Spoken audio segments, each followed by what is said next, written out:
collapse of ecclesiastical organizations. True Church.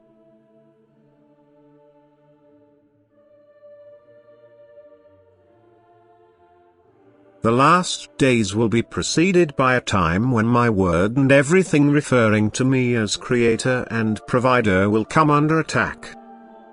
People will intend to destroy the faith in a deity, which thus will signify an open battle against everything of a spiritual nature. Ecclesiastical organizations and their supporters will be affected most, because measures will be taken against every externally identifiable representative of my kingdom and my teaching.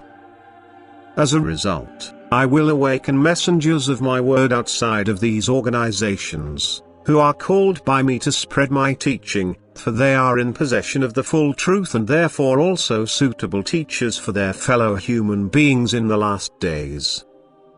For it will be necessary during the last days before the end to strengthen people's faith or to awaken it, because only then will they start to think about the reliability of teachings which were passed down to them through tradition. And they will realize that I am not with those who only associate with me through the church, who believe themselves privileged due to their affiliation to a particular church.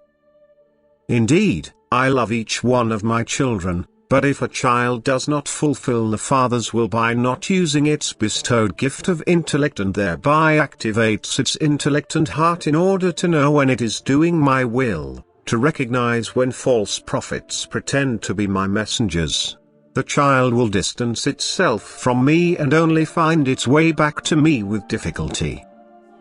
They, too, constantly receive my word from me. I constantly approach them by trying to give them the information directly, that is, by sending them my messengers to enlighten them, yet they do not accept instructions and can therefore no longer be excused if they stray onto a wrong path.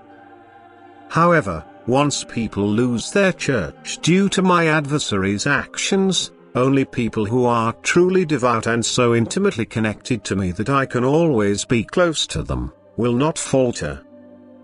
They will not be affected by the harsh measures and brutal laws, for they know where to find the true Church of Christ and will merely defend my word with ever-increasing eagerness, even though they will not be safe from the pursuits of those who fight against everything that is related to faith.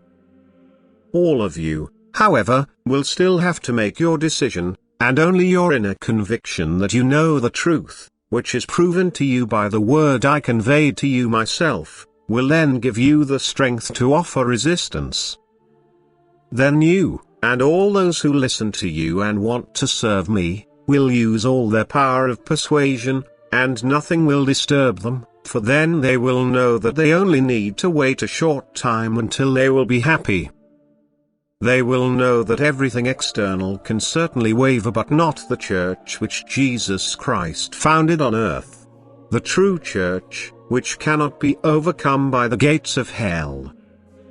Nevertheless, untold people will lose their faith. They will find it incomprehensible that I will not protect the church they regard as founded by God, and they do not call themselves to account as to whether or not they are members of the church founded by me, because they are not allowed to think about it.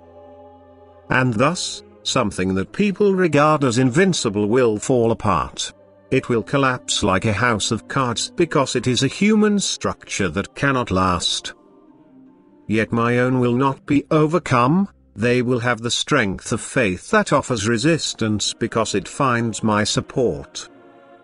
They will receive the strength from me because they firmly believe in me and therefore belong to my church which cannot be overpowered by the gates of hell. However, it will be a difficult time to which I will refer again and again in order to remind you, who belong to me, to prepare yourselves, to constantly accept strength by receiving my word and through deeds of love. The time of battle is close at hand and then you must be forearmed. You have to stand firm when those who hold on to an external belief fail, who deem themselves living in truth without ever contemplating what they are expected to believe. They will waver and fall away, But you should stand firm and provide the evidence that an inner, living relationship also results in a living faith which will provide you with the strength to endure to the end. Amen.